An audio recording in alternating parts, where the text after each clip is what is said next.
Kia ora everyone, welcome back to our next edition of Econ Talks.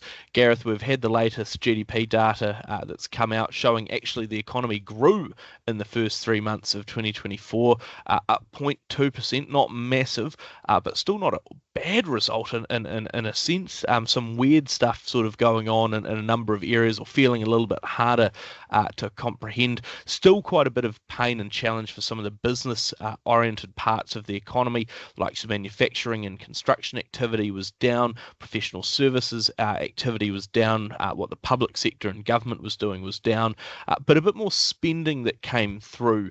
The likes of a sort of a new Stats NZ indicator, I'll let you talk about why, but showing that spending in the domestic economy up 0.8% over the last year in terms of money spent in New Zealand. Sorry, that's 0.8% from the quarter before, I think it was, in terms of total spending. So look, more cash coming through on a per capita basis.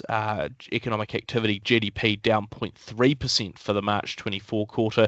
That's 1.5 years, 6 quarters now of GDP per capita decline. So economic pie bigger, economic pie per person smaller, your slice of that pie becoming a bit smaller over time because we're just not getting that productivity growth, but still sort of a little bit hard almost to pick exactly what some of those underlying trends in the economy look like they are. Yeah, that's right. I mean, the spending within New Zealand, Stats NZ, I think, or they said themselves, they're struggling to decide or understand whether that's being done by New Zealand households or whether it's being done by visitors to the country, and COVID and seasonal patterns and all that sort of thing are feeding through into the uncertainty there. Certainly, when you look at the numbers, though, we know that tourism numbers were more positive in the March quarter than they had been previously. There was a bit of a lift through there.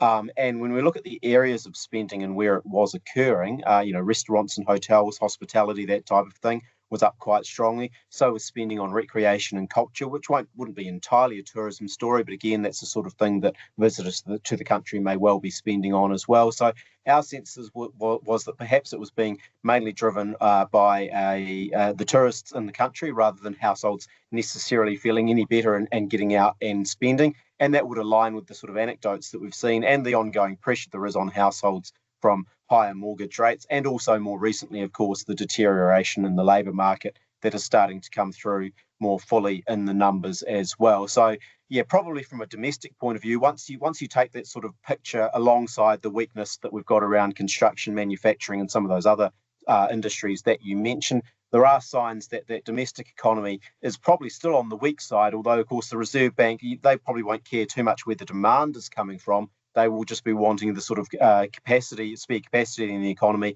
to be improving. And if you've got tourists coming in and buying a whole lot of stuff, that is potentially still going to be causing some stresses, some demand pressures, and potentially price and cost pressures in some parts of the economy as well.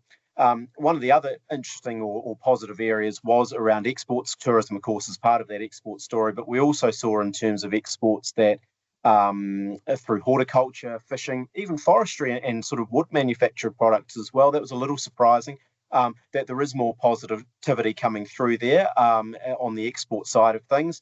That sort of also matches up or comes through at the same time as we've seen a bit of a pickup in the likes of dairy prices as well. So that is a bit of a positive, given that we have been quite concerned about the sort of pressures that the export sector has been under in terms of the weak world economy, some of the cost pressures they've been facing, and low prices as well. So there's a little bit of positive, rays of sunshine coming through there, but certainly the economy overall, when you look at the sort of picture that we're getting, sort of almost bouncing along the bottom a little bit, and as you say, with per capita growth remaining negative, that is suggesting some of the stresses are still there. And it's challenging, right, especially on that sort of export and the import side, in terms of we have been seeing some of those better export figures coming through, at least on the good side. That's encouraging. Some of the earlier data that we had seemed to suggest that imports maybe weren't going as hardcore as they were before, and that was sort of encouraging because if we're not importing as much, obviously there's not as much demand for those imported products, and therefore we sort of look through that and go, well, that sort of highlights an easing level of demand and also helps with the terms of trade. I mean, the terms of trade have only barely improved in the latest quarter because there sort of were a high enough level of imports coming through, and some of that, the likes of consumption goods, intermediate goods, sort of various inputs. I mean, if I'm the Reserve Bank, you noted that broadly speaking, that the Reserve Bank's sort of looking at this and going, well, probably I care a little bit about general demand in the economy. Doesn't matter too much who it's from, and that's going up.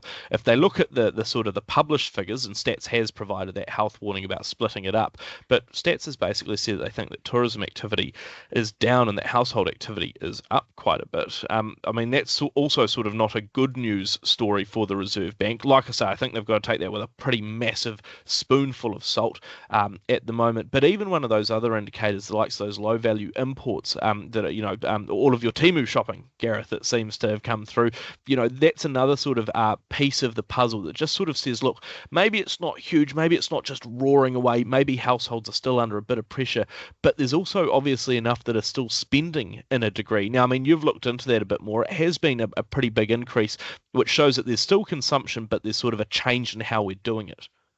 Yeah, I mean, it was up, those low value imports, it was up 20% over the quarter, I think it was. So a substantial jump through there. And there's been a trend that has continued for the course of a year. I mean, my suspicion is when you look at the mix of spending that has been going on, households are still cutting back on sort of semi-durables, this is clothing and shoes. They're cutting back on the durable spending as well. Furniture and stuff that you don't need to replace the lounge suite today. So you'll wait until you're feeling more confident about your financial position before you go spending on that type of stuff.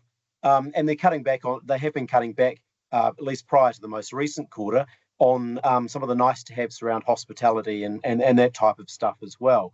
For me, that also wraps through into some of that low value import spending, where if you are more price sensitive than you were previously, and given the COVID pandemic, we're all a little bit more comfortable with shopping online than we might have used to have been as well.